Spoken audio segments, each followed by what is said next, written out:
para que cree una infraestructura, siendo además un terreno sísmico, ¿no?, una zona sísmica, pues no cabe duda que un país desarrollado se protege ante los posibles terremotos. Este pobre pueblo no ha podido protegerse, pero no ha podido protegerse no porque no haya querido, sino porque no ha podido, no le han dejado desarrollarse, y entonces ha seguido siendo esclavo, esclavo naturalmente de este egoísmo producido por nuestra cultura. ¿Tú estás de acuerdo con esto, Ildefonso, o no?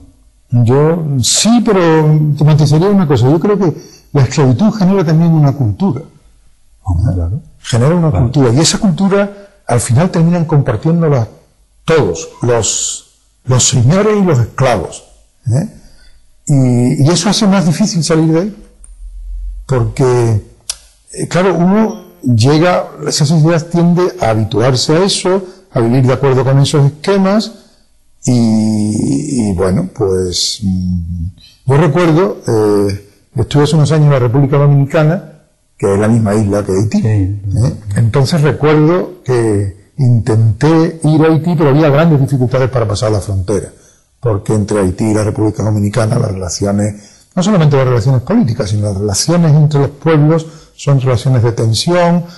En Haití la pobreza era ya muy grande, entonces había una cierta presión para emigrar hacia la República Dominicana. La República Dominicana, bueno, el problema de los inmigrantes que estamos viviendo nosotros, no defendernos de que vengan inmigrantes, ¿no?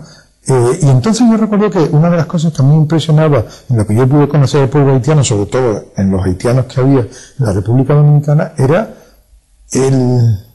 un poco el talante de servidumbre. A mí eso me llamaba mucho la atención. En el fondo, tú percibías muchas veces que pretendían conquistarte como esclavos, haciéndose tus esclavos. Y a mí, que no estoy educado en esa cultura, me resultaba incómodo que me viniera la gente así, ¿eh? Pero es que incluso yo recuerdo que dando clases en algunos alumnos que yo tuve que eran haitianos, en la relación profesor-alumno, que es una relación distinta, este talante de servidumbre marcaba muchas veces la manera como se ve. O sea, tú notabas la diferencia que había. ¿Cómo venía a relacionarse contigo un alumno que era haitiano, procedente de esta cultura y tal, y un alumno de la República Dominicana, que, bueno, tampoco son pueblos tan distintos, pero que ya no participaba tanto de esa cultura? Entonces a mí aquello me hacía mucho pensar, porque yo decía, bueno, aquí la transformación de la cultura no es una cosa tan sencilla como parece. Claro, en un ambiente así, un régimen dictatorial lo tiene facilísimo, porque no encuentra prácticamente oposición. Y bueno, el caso de Haití y las dictaduras en Haití han sido algo permanente, excepcional y permanente. Pero no sabe uno qué es antes, si el huevo o la gallina. Es decir, ahí hay una relación, es una cultura que ampara de alguna forma, es un terreno abonado para regímenes dictatoriales. O sea, esa es la impresión que yo tuve. Tampoco es que yo haya vivido ahí mucho tiempo, pero me llamó mucho la atención esa experiencia. Y ahora, cuando ha sucedido esto tan terrible en Haití, pues yo recordaba mucho aquella experiencia y decía, es que realmente no ve hasta qué punto es difícil este mundo. Claro, cuando ocurre una tragedia de este tipo, un desastre natural, que como tú dices, bueno, pues estos terremotos de 7 y pico en la escala Richter ocurren pues en Japón, ocurren en Estados Unidos, y no pasa nada. No pasa ni pasa, claro. Pero pasa igual con las inundaciones, con los huracanes, con todo. Es cuando llega una situación de esa, entonces se pone de manifiesto la debilidad profunda de todo un país, ¿no? Y bueno, pasa lo que ha pasado aquí. Si esto sirve ahora para que haya una cierta reacción, bueno, yo no sé si eso durará mucho, si realmente esta conferencia que quieren tener ya en escala mundial, porque antes hablaban de algunos países y tal, pero yo las últimas noticias que he oído esta semana es que querían hacer una gran conferencia en Santo Domingo, para ver cómo se moviliza los gobiernos de todo el mundo para apoyar un plan de reestructuración y prácticamente de renacimiento de Haití, ¿no? Pero a mí me preocupa siempre el tema de la cultura. Claro, en este sentido, que es un terreno abonado y no es tan sencillo el romperlo. Y por eso me parece más interesante lo de la cultura alternativa. Pero yo ahí, por ejemplo, veo que tiene una gran importancia el tema de la educación. No, pero esto mismo que tú dices, ¿no? Ese régimen o esa situación que han tenido de esclavitud ha creado esa cultura de esclavos, ¿no? O sea que en definitiva son víctimas también de la cultura, de esa cultura, claro. Pero la viven. La viven. Claro. O sea, podríamos decir, claro, la cultura y logran sobrevivir amparándose en esos esquemas. Sí, y entonces, pues, tampoco la cuestionan del todo. Claro, pues es que nos pasa a nosotros aquí también, como asumimos la cultura como algo nuestro, claro, pues, sea buena o sea mala, la asumimos. Claro. Sí.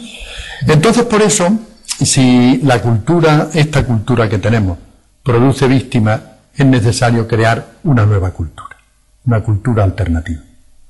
Y claro, esto échale guindas al pavo, porque como tú dices, no es tan fácil, no es un huevo que se echa a freír, ¿no? El cambiar una cultura de un pueblo. Una cultura que se ha formado a lo largo de siglos no se puede cambiar en 4 días, ¿no? Entonces, ¿cómo tendría que ser esa cultura nueva, esa cultura alternativa, según tu manera de pensar, Ildefonso?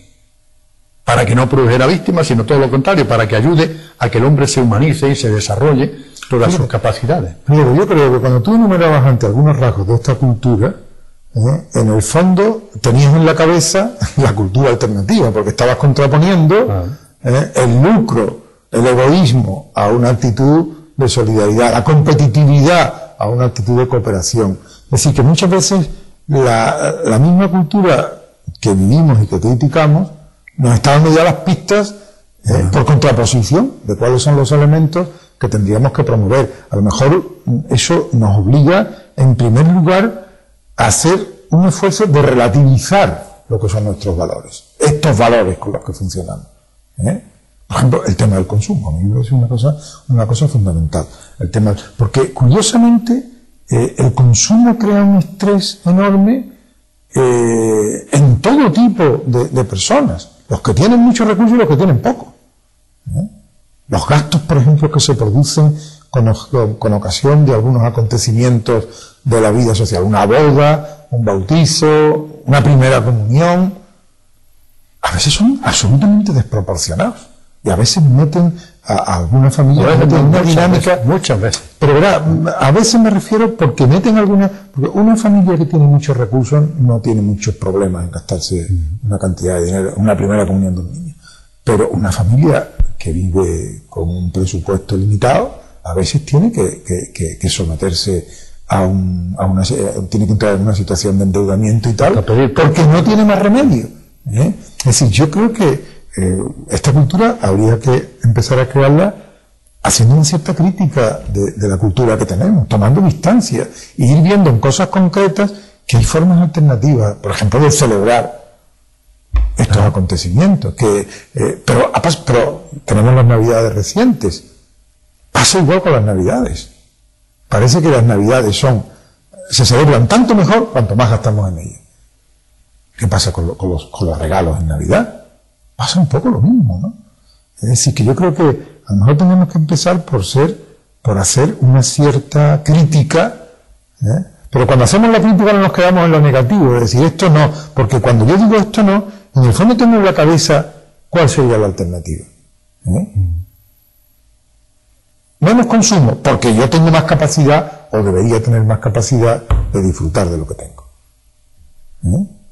Por ejemplo, no una competitividad salvaje, porque yo tengo la experiencia de que cuando metemos en juego, o ponemos en juego nuestra capacidad de cooperación, en vez de competitividad, pues encontramos otro resultado y encontramos algo que al final termina satisfaciéndonos tanto o más que lo que nos puede satisfacer en último término el quedar por encima del otro, que es la dinámica de la competitividad.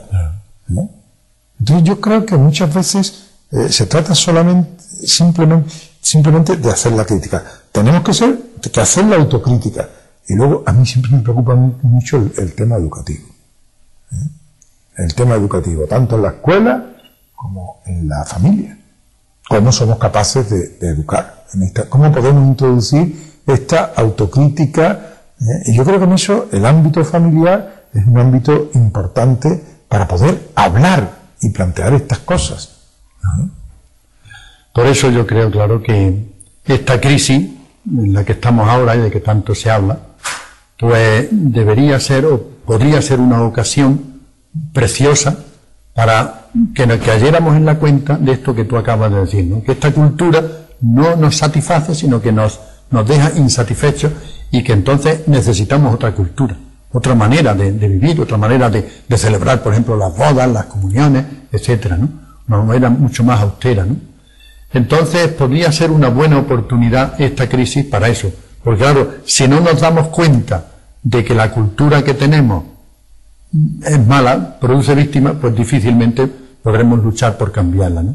Entonces ojalá, y esto es lo que yo desearía naturalmente, es que esta crisis que estamos padeciendo y en definitiva también estos temas que estamos tratando aquí, pues nos sirvieran para interrogarnos, hacernos preguntas, ¿no? Porque el preguntarse es muy importante, ¿no? El hacer preguntas es muy importante.